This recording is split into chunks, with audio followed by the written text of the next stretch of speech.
Man, and I'm excited that Julie's going to share her testimony. Come on up here. Let's give her a hand here, all right?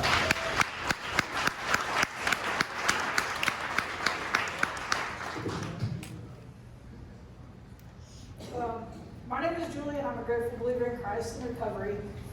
And I struggle with grief, depression, and many other things as I will share tonight. Before I start, let me just say a prayer. God, please give me strength. Let me feel your arms wrapped around me in comfort as I share my story that you have made for me. Allow this story of mine to be your story, used to touch someone's heart, and to honor you tonight as I ask all these things in your son's name. Amen. Amen. Before starting my journey of recovery, I felt like my life was just existing and I was alone, drifting through life like I was on autopilot with no guidance systems. I was told I was not wanted, not only as a child, but that's how I was treated as a wife in pretty much every aspect of my life other than sports and a few jobs. I never truly felt loved. I felt insecurity, often felt unlovable, lonely, and even abandoned, and a strong sense of not being appreciated. I've struggled with anger and bitterness that overtook me. And while I have held many positions of leadership and management in the workforce, I have felt stupid and critiqued in what seems like everything I do. I never felt good enough in sports, school, work, band, as a daughter, friend, wife, and even as a human being. As a child, I found ways to never be home. As I got a little older, I started working at a pretty young age, around 13. I used sports, playing outside, hibernating in my room, and eventually worked to escape the issues I hadn't even realized had begun to take over my life. I recall my dad always saying, "You could never count on anyone but yourself." And that was how my life was, even as a child. While I had both my parents in the home, and they didn't divorce till I was 20, I truly was on my own. I believe even at a young age, before my relationship with God, that He influenced or guided me, as I had pretty good morals and I didn't get into much trouble. My parents never worried about me coming home drunk, pregnant, with cops knocking on the door with bad news. Around the age of 7, I was sexually abused by 3 high school boys that lived across the street. I remember one of the first times, as we hid in a shed in their yard while they abused me, my father came home from work, and typically that was the cue to come home for supper. I remember for years sort of blaming my father for not protecting me during this abuse. It was a while before he yelled for me to come home, though he didn't know where I was or what was happening. This was the foundation of when things began to spiral out of control. I knew I was molested, but in my young mind, I thought to come forward was only if it happened all the time, and while this happened more than once, I was able to get away from these boys after maybe 6 or 8 times of being alone in that shed. I didn't count this as abuse. This is the start of what seemed like my life was an anomaly. I knew others who had been abused, but mine was different. I had these times with these high school boys, but later I had additional times I was sexually abused. But they are all separate situations. I understood or thought abuse was defined as ongoing and often.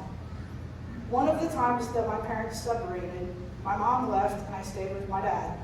I was around 11. My dad was on a date and left me with his girlfriend's kids. His girlfriend's son forced himself on me, and the only thing I could think of was his little sisters. I was on a cruise ship with my mom as my high school graduation gift. Because I was in the food industry, I was very inquisitive and eager to see and maybe learn how things worked on the ship in the dining hall. The maitre d' told me to come check things out. Later, when I met him in the dining hall, he showed me around for a while.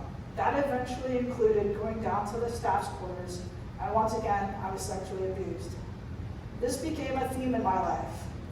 I tied that to, it must be me, it must be my fault. I've been sexually abused by a close family member, a boyfriend, a close friend, and even my husband. With my now ex-husband sexually abusing me, it led to me not trusting and a very off definition and understanding of what love really is. How can someone truly love you and not only sexually abuse you, but mentally and emotionally as well? How can I go forward when most of these issues were isolated issues? I also questioned, why me? I'm a tomboy. I don't have a curvy body. And my mom always berated me and called me a prude and telling me to show some cleavage because that's why God gave it to you. I obviously would never shame another abuse victim, but I also struggle with the idea that anyone would want to do anything with a body built like a brick wall. Before I got married, I shared these very specific details of what happened when I was 7 with these boys in the shed. For him later to then treat me like an object and forcibly have sex with me led to more confusion of what love really is and to never trust. All of this mentally and emotionally took a toll on me and began to manifest physically.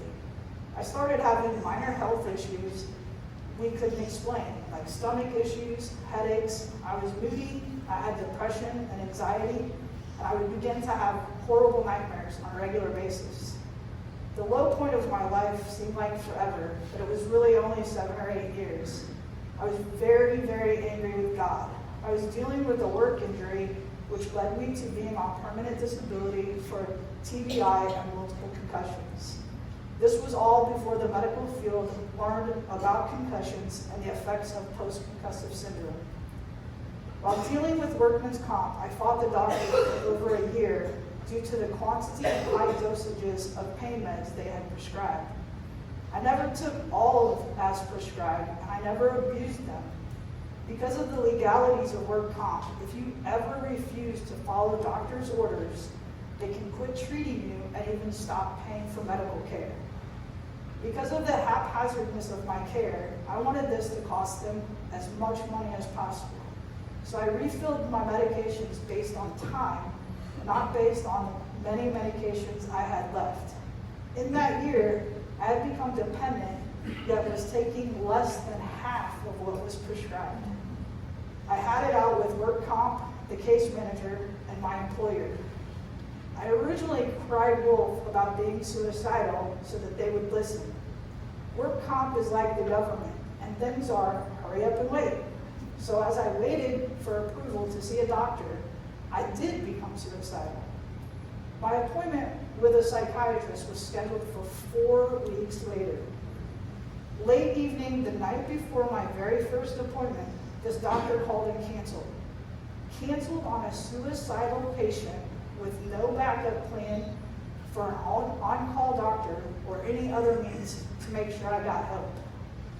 That turned into a lengthy conversation with some friends trying to help, but my stubbornness, I was not listening. They called a mutual friend to step in, and again, I was not listening. I agreed to see this friend the next morning. He's not only a friend, but he's my chiropractor. Unknown to me, he got our pastor involved. The next day, my friend and our pastor were able to get me to listen and come to the point I wasn't suicidal, but I still needed help. Work comp received my suicide note, which quickly got me an appointment to see somebody at an assessment center. And truly, I was afraid my suicidal thoughts would land me in a padded room. Thankfully, this person listened and believed me when I told them exactly what I just shared. They decided I wasn't crazy, I wasn't addicted, I wasn't abusing drugs, but I did need to detox off of all the medications for my safety. Due to my work injury and ending up being on disability, I began seeing a pain psychologist. He bases his practice not only on psychology, but he's a Christian and he uses the Bible. He became like a father to me, and when my dad died, he continued to be a father to me. The head injury, depression, anxiety, and yes, even the medications, all these things changed my personality and my perspective of things. My 17-year marriage ended in divorce, and while it was good to get away from the abuse, it was mentally and spiritually hard for me because I believe marriage is for life and the vows we have given to God. That caused me to be angry, not only beat myself up mentally and emotionally, but self-harm started, which intensified my depression and anxiety. The self-harm also helped me avoid my chronic pain I live with on a daily basis. Shortly after my divorce, my grandmother passed away. She died of old age, but suffered from some minor dementia. While I had other family or people I was close to die, this was one of the biggest hits to my heart at that point. I am the second of a large number of grandkids who most were close to my grandfather, but I was always extra close to my grandmother. I struggled through the early part of the grief due to my family drama before and during the funeral. I strongly requested, while it's not tradition, I was going to be the pallbearer for my grandma. I was berated by one family member as we walked from the hearse to the gravesite to not drop my grandmother. This same person publicly on social media called my grandmother terrible names, as well as taking advantage of her and stealing from her. In the fall of 2016, while I was at the last home football game in Lincoln, my phone was going nuts with my dad's wife's family trying to get in touch with me. I was already in the stadium, and there's no way to hear on the phone, but they just wouldn't text. I had to get my mom involved. Mind you, my parents' divorce led to my mom having a strong hatred towards my dad. I texted my mom asking her to call my dad's wife to find out what was happening.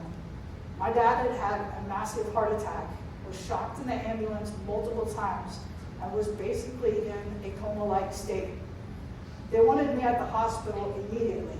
Mind you, I'm 3.5 hours away at that point. My dad ended up in the hospital for 4 weeks. The couple days I was trying to get answers from the doctors about his prognosis. I wanted to be realistic, but my dad's wife was only praying for a miracle. She wanted to tear us apart and later used this to tell my dad I only wanted to unplug him. We had a horrible relationship when I was a child, but thankfully the last 8 to 10 years we were very close. I know my father wouldn't want to live on machines. The first week my dad was so drugged, and the second week he started being more conscious, but he didn't remember. The hospital had not been giving him nutrients and didn't understand why he kept losing weight and getting weaker. I was spending a minimum of 10 hours and sometimes even spent the night through most of this time.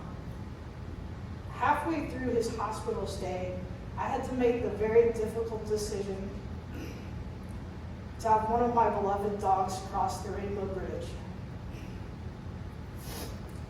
Mentally and emotionally, I was hitting a very dark and low time. I spent a couple of days in bed with depression and grief because of my dog BJ. Sorry. I was spent from the toll of being concerned for my dad and all the time I was with him at the hospital.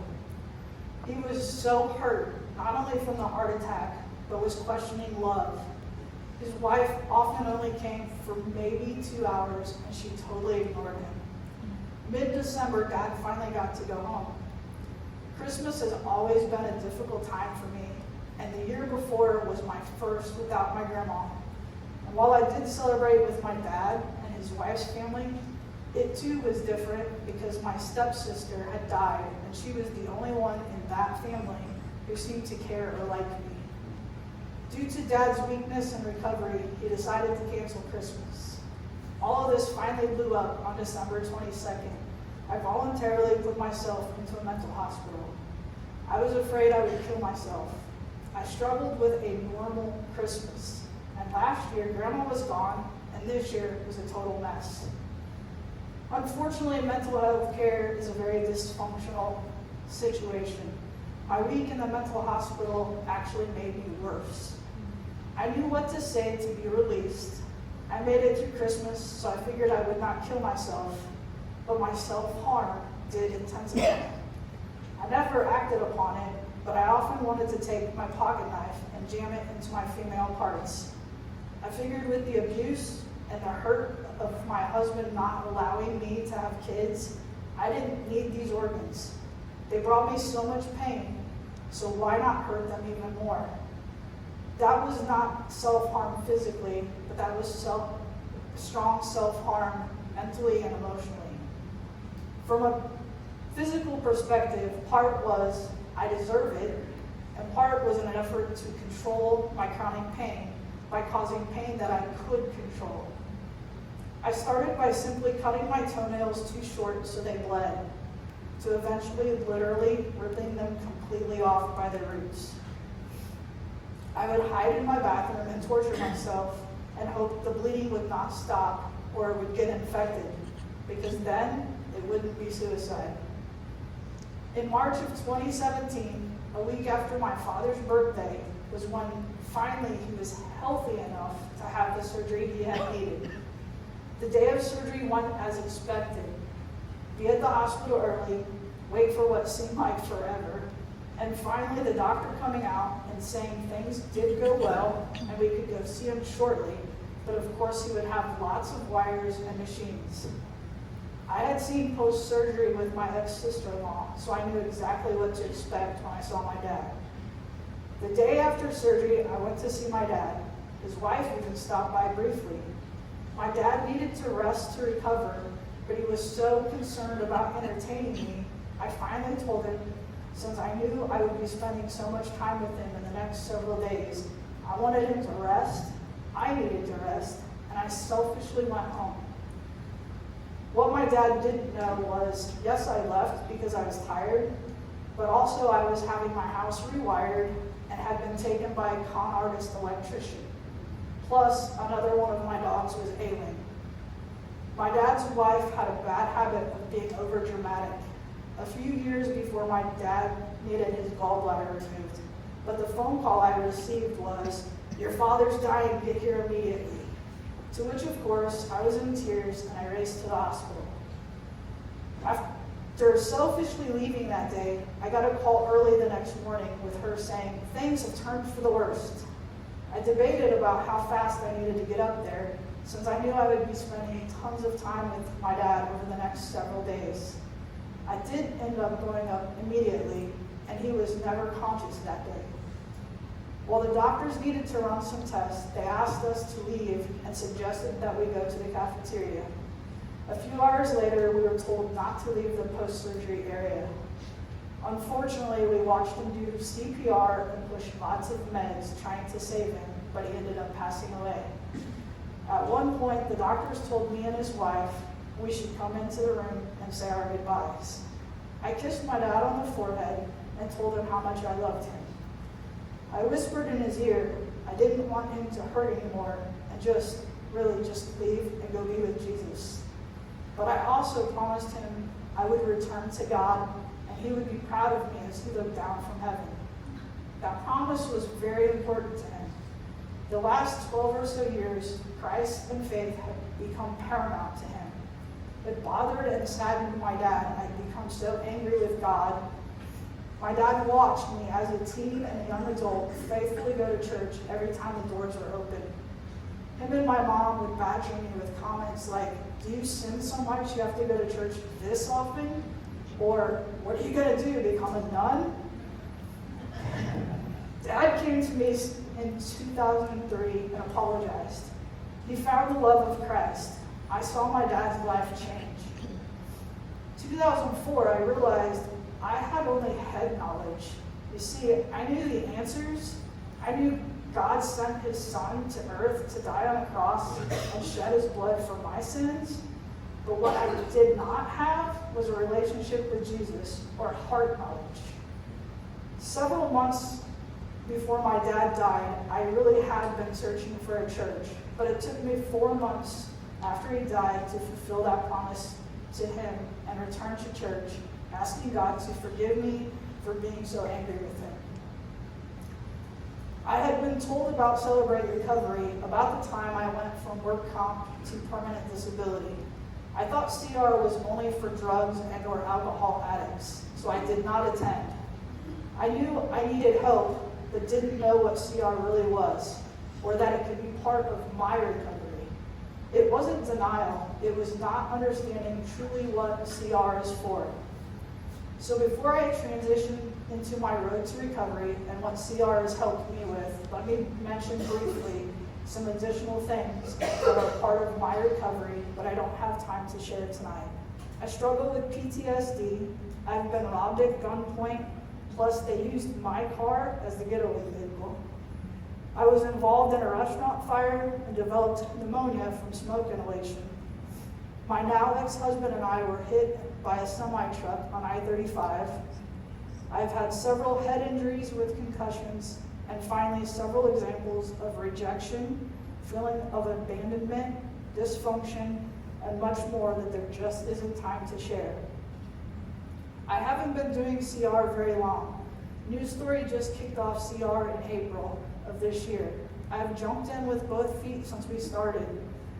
As with anything new, it started pretty slow, and we only had monthly meetings initially, and thankfully grew to weekly. I just finished the first step study book, and I've only missed one open share night, and that was due to a family tragedy when my cousins hit a deer on a motorcycle and unfortunately died. In my short time with CR, I've seen a drive and a passion in myself, thanks to Christ and this program. I see a hope I don't know that I've ever had before. I look forward to the continual growth and the changes that can and will happen as I complete the step study books, continue with coming to CR, and the interaction with others who have their own hurts, habits, and hang-ups. I feel like I've been in recovery for a while with having my psychologist and his help. But since adding CR to my recovery, I see a deeper and stronger growth. While I still have a long ways to go, I feel my heart softening, a desire to grow, desire to change, and make the improvements in my life. I have learned to let God love me, but also to love myself and others. I want to see others overcome their hurts, habits, and hang-ups, and ultimately for people to have a relationship with Christ, because none of this really matters without that. Christ has helped me find relationships I never would have had before. They are real and genuine. CR is a real family, not a Jerry Springer family like my blood family is. CR has helped me feel respected and responsible again, and that I can be worthy. I lost the sense of being meaningful in life, but with CR, others see the true me, and I have been asked to apprentice and become a leader. I thought that I'd lost that forever when I left the workforce. I love the passion I have now to want others to find the hope that we can only have in God. And CR is a wonderful place to find that hope, no matter what our issues are. Life has ups and downs, but for anyone new or on the fence about any of this, recovery from everything, addictions, grief, anger, depression, seriously everything. It's a lifelong process. It's not a project. A project has a certain number of steps, and once we complete it, it is finished. We don't get over our hurts, habits, and hang-ups. We have to work through them. It can be scary and difficult, but as we keep moving, even when at times it can seem like we are going backwards, there is a weight that gets lifted. We must keep moving. It's science. It's like a body of water. When it remains still, it grows algae. But if it moves and flows, it stays clean. Our recovery is like that too. If we just work through and stop, we'll grow algae, or basically relapse. But if we keep moving, stay connected, taking daily inventory, we may have moments of struggle, but we will stay clean and keep on the road to recovery. I have heard people say they don't want to talk about the past. We shouldn't just dwell in it or have a pity party. But growing through the past and filling our voids will make us stronger. It can be hard to share things we have had happen, but we are truly made to be part of a community, not isolated and alone. I will close with this. I've wanted to give up several times in my life, but in Galatians 6:9, the Bible says, "Let us not become weary," which is tired or losing heart, "in doing good. For at the proper time, or due season, we will reap a harvest if we do not give up." To go with that, when we do become tired or lose heart, Jesus says in Matthew 11:28, Come to me, all you who are weary and burdened, and I will give you rest. Running from our pains and issues can be tiring, but Christ truly can take those pains from us when we let him. And that will bring us the greatest gift we have ever had. Thanks for letting me share.